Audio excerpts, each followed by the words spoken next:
Hey guys, so I'm outside because it's too loud in my house. But I'm going to be reading There's a Nightmare in My Closet, and I read it to kindergartners. Okay. So before we begin reading, I want to ask you guys a couple of questions. So, have you guys ever felt scared? Yeah? Have you guys ever had a nightmare before? Okay, I want you guys to turn the person next to you, and I want you guys to share one thing that you're scared of, or a nightmare that you had. And whenever you're finished, I want you to take your finger and put it on your nose so that I know that you're done. And then in this case, I had a little girl that didn't have a partner, so I paired up with her, we shared, and then we put our finger on our nose, and everyone followed. Nightmares can be scary, right? I still have nightmares sometimes, but it's okay because it's fake, right? It's not real. Okay, so today we're going to be reading There's a Nightmare in My Closet. So can someone raise their hand and tell me what you think this book is about? I think this book is about a little boy who had a nightmare, but we'll see.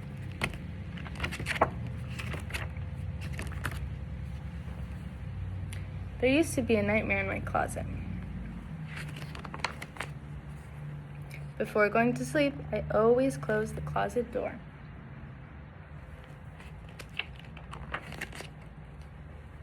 I was even afraid to turn around and look.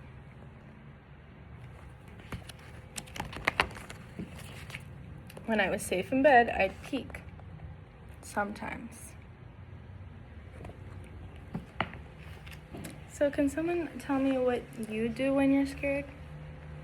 Raise your hand.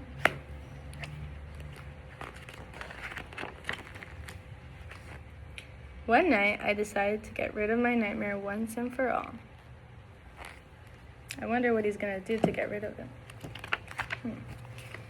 As soon as the room was dark, I heard him creeping towards me.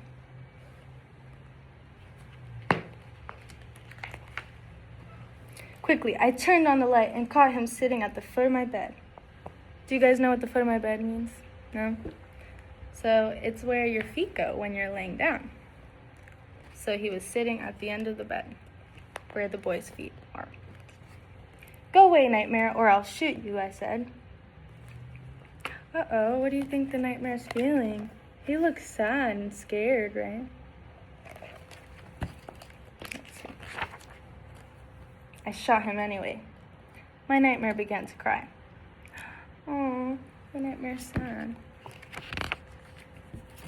I was mad, but not too mad.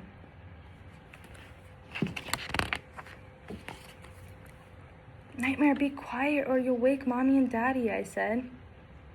He wouldn't stop crying, so I took him by the hand and tucked him in bed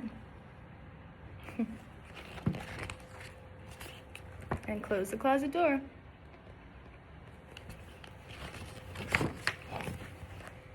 I suppose there's another nightmare in my closet, but my bed's not big enough for 3.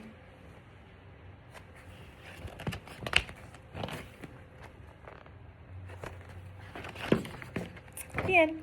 That was a good book, right? Did you guys like it? Yeah? Okay, I want you guys to turn to the person next to you again and share your favorite part of the book. And whenever you're done, remember to put your finger on your nose so I know you're finished. And then finish, bro. Does someone want to tell me what their favorite part of the book was? Raise your hand. Okay.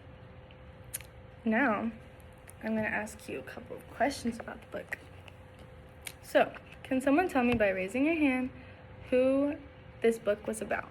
And I'll give you a hint. There's 2 of them. Raise your hand. They said the nightmare or the boy. So, the 2 people the 2 things that this book was about was the nightmare and the little boy, right? Now, can someone tell me what the nightmare felt when the little boy shot him? He felt scared, right? He felt sad. He started to cry. Yeah. Okay, now we're going to do an activity. So, when I'm finished giving instructions, we're going to walk to our desks and we're going to wait for me to pass a sheet of paper around. and using your crayons and your markers at your desk, you're going to draw me a picture. And you're going to draw a picture of something from the book. So you can draw a little boy with the nightmare in his bed, or you can draw just the nightmare. You could draw whatever you want from this book. Yeah, I think that's it. And then I did have an EL in my class, and for him, I just, he spoke Spanish and I also speak Spanish, so I was able to ask him questions about the book and just to see if he understood, and he did, and he actually had a lot to say about it. And then I gave him the instructions in Spanish, and yeah, and he drew 5 pictures for me. Yeah, and he actually was really proud of them, so he went around class and showed his friends what he drew. Yeah, that's it.